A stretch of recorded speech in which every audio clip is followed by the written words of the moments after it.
Bismillahirrahmanirrahim. Saya coba ceritakan kisah seorang sahabat yang mulia. Namanya Abdullah bin Hudzafa al-Aslami radhiyallahu anhu. Abdullah bin Hudzafa ini jarang sekali orang tahu kisahnya. Tapi beliau punya satu hal, terutama pada saat menghadapi kematian, yang luar biasa. Dia pernah diutus menuju ke negeri Romawi untuk menyerang. Ternyata ditawan oleh Raja Romawi. Dan orang-orang Romawi sudah dengar, ini muslimin ini kebanyakan orang-orang Arab Badui dari padang pasir, jazirah Arab. Orang miskin, tidak banyak orang kaya di antara mereka. Nanti kalau dibanding orang-orang Romawi dulu, nggak ada kekayaan apa-apa mereka. Tadinya orang tidak ada yang lihat, dianggap orang bodoh, nggak bisa baca, nggak bisa nulis. Sekarang dengan masuk Islam, Islam membawa mereka menyebar ke seluruh dunia. Mereka jadi pemimpin. Dan yang luar biasa didengar oleh Kaisar, keyakinan orang Islam ini mengalahkan kokohnya gunung.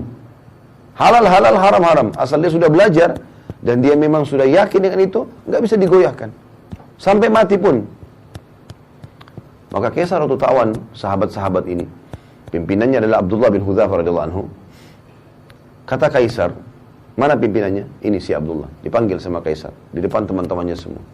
Waktu itu kita perlu tahu teman-teman, Kaisar Romawi menguasai setengah dunia. Kekuasaannya ini bukan kayak cuma Indonesia saja. Seluruh setengah dunia ini dikuasai sama dia. Kerajaan Romawi dulu terkenal, Bizantium Romawi. Kata Kaisar, hai Abdullah, kalau kau mau pindah ke Nasrani, masuk agama Nasrani, saya akan kasih kau setengah kerajaanku. Sekarang kau langsung jadi raja. Teman-teman bayangkan kalau kita, ada orang punya 100 miliar, lalu dia bilang, saya kasih kamu 50 miliar, pindah agama. Ya. Mungkin orang-orang yang lemah imannya, 50 miliar, tadinya mungkin 1 juta pun susah dipegang. 50 miliar ini mengkhayal bagi dia. Pindah agama banyak. Bahkan orang banyak pindah agama karena Indomie. Di Indonesia kan ada begitu. Kasih sembako pindah agama. Atau memperjualbelikan agamanya, berkedok Islam tapi benci Islam. Banyak sekali di Indonesia. Luar biasa benci sama Islam. Macoin segala macam hal. Demi untuk dunianya. Berapa banyak. Abdullah bin Hudzafa ambil pelajaran teman-teman sekalian. Ditawarkan setengah kerajaan Kaisar. Datangkan saksi-saksi. Nih, saksi semua ini bukan main-main. Kamu bilang saya masuk Nasrani, setengah kerajaan. Dari Badui padang pasir orang miskin jadi raja langsung. Berdampingan sama Kaisar. Apa jawaban Abdullah? Kerajaan ditawarkan. Dan ini tidak main-main, serius. Akan dikasih kerajaan. Kata Abdullah, wahai Kaisar, jangankan setengah kerajaan Anda, seluruh kerajaan Anda, seluruh kerajaan Arab dan Ajam, semua kerajaan di muka bumi ini, mau orang Arab, mau orang selain Arab, dan kerajaan Anda pun semuanya kalau saya dikasih, untuk meninggalkan agama saya sekejap mata, sekedip mata saja, tarfata'in dalam bahasa Arabnya, tidak akan saya lakukan. Tidak bisa.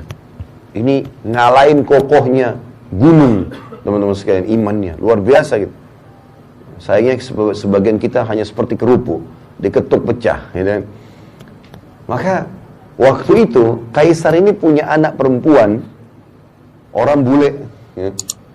Kalau kita sekarang sering ucapkan begitu, yang terkenal kecantikannya, masih gadis, tinggi, putih, cantik, fitnah bagi laki-laki, sampai banyak raja-raja waktu itu dan para perdana menterinya Kaisar, panglima perang berharap jadi suaminya perempuan itu. Terkenal sekali. Dikeluarkan oleh Kaisar, dulu di sebelahnya, hai Abdullah, setengah kerajaanku dan nikahi anakku. Ini juga plus lagi, dapat perempuan tercantik di dunia pada saat itu. Kata Abdullah dengan kalimat yang mungkin Kaisar tidak semudah itu memahaminya ya, tapi orang beriman harus bisa faham. Dia mengatakan, Anda menawarkan anak Anda perempuan ini ya, untuk digantikan dengan bidadari yang Allah janjikan untukku di surga. Artinya percuma, nggak mempan. Ya. Maka kata Kaisar, penjarakan orang ini. Instruksinya, jangan kasih makan dan minum. Nggak boleh makan dan minum.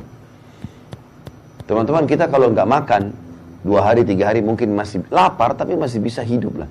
Tapi kalau nggak minum, ini nggak mudah nih. Dari pagi sampai malam kita nggak minum sudah kering tenggorokan.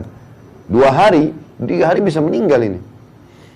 Jangan kasih makan dan kasih minum, di penjara. Dan Kaisar suruh penjaga-penjaga prajuritnya perhatikan. Kalau sudah lemes, sampaikan ke saya. 3 hari 3 malam gak makan gak minum. Sampai dikatakan dalam kisah ini Abdullah kepalanya mulai melemas, condong ke kiri. Udah lemas gitu, gak ada minum, gak ada makan. Lalu pada saat itu kata prajuritnya Kaisar sudah lemas. Kata Kaisar, masukkan babi dan khamr di penjaranya. Sekarang di babi. Ini bukan babi sembarang ya, babi masakannya buat Kaisar. Jadi babi dengan bumbu yang wangi, nampan yang bagus, segala macam, menggoda luar biasa.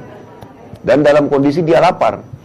Kemudian khamr di kendi yang memang punya Kaisar. Tempatnya itu bukan sembarangan, dari emas. Taruh di situ. Subhanallah. Sampai 3 hari ke depan, sampai daging babi itu menjamur, gak disentuh sama Abdullah. Padahal sudah mau mati. Gak bisa. Gitu. Kata prajuritnya, gak disentuh Kaisar. Sampai berjamur tuh babi. Panggil dia, panggil. 6 hari sekarang gak makan, gak minum. Ini luar biasa ini.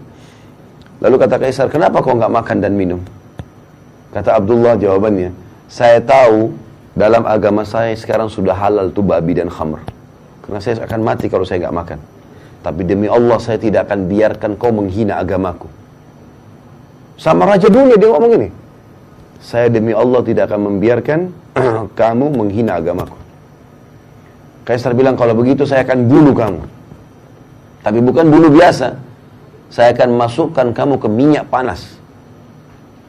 Didatangkan periuk teman-teman sekalian besar, bisa nampung 10 orang laki-laki masuk ke dalamnya karena besarnya. Taruh minyak panas, dibakar, mendidih minyak itu. Kata Kaisar, cemplungin satu persatu prajuritnya Abdullah, jangan dia terakhir. Sekitar 30 orang. Begitu dilempar yang pertama teman-teman sekalian, dikatakan dalam riwayat kisah ini, dimasukin dalam hitungan detik tinggal tulangnya keluar. Karena panasnya minyak itu. Abdullah lihat nih, satu dilempar, baju perangnya pun, kulitnya semua habis orang itu, tinggal tulang, ngapung. Lempar yang kedua, begitu lagi. Yang ketiga, begitu lagi. Penuh dengan tulang-tulang manusia dan darahnya nih, minyak. Mendidih. Pas giliran Abdullah, dengan lemesnya lagi ditarik, netesin air mata Abdullah. Kata Kaisar, udah netesin air mata nih. Mungkin mau berubah. Kata prajurit Kaisar, nangis. Berarti mungkin mau berubah. Panggil. Hai Abdullah, jadi pindah Nasrani? Dia bilang tidak demi Allah. Lalu kenapa kau nangis? Saya menangis karena saya menyesal hanya punya 1 nyawa. Saya berharap punya 1000 nyawa, semuanya kau cemplungin ke minyak itu. Untuk mati menuju ke akhirat. Bagaimana orang beriman teman-teman faham masalah ini? Gak ada yang goyahkan dia, dunia ini sebentar. Antum tarik kisah ini kepada penyakit yang sedang kita alami. Utang yang belum kita lunasi. Permasalahan rumah tangga yang kita hadapi. Seberat apa itu dibandingkan Abdullah ini? Gak ada nilainya. Tapi dia begitu yakin ada Tuhannya Allah. Dan dia yakin dunia ini hanya sebentar, dia akan menuju ke akhirat. Itu poin yang tidak boleh luput dengan kita.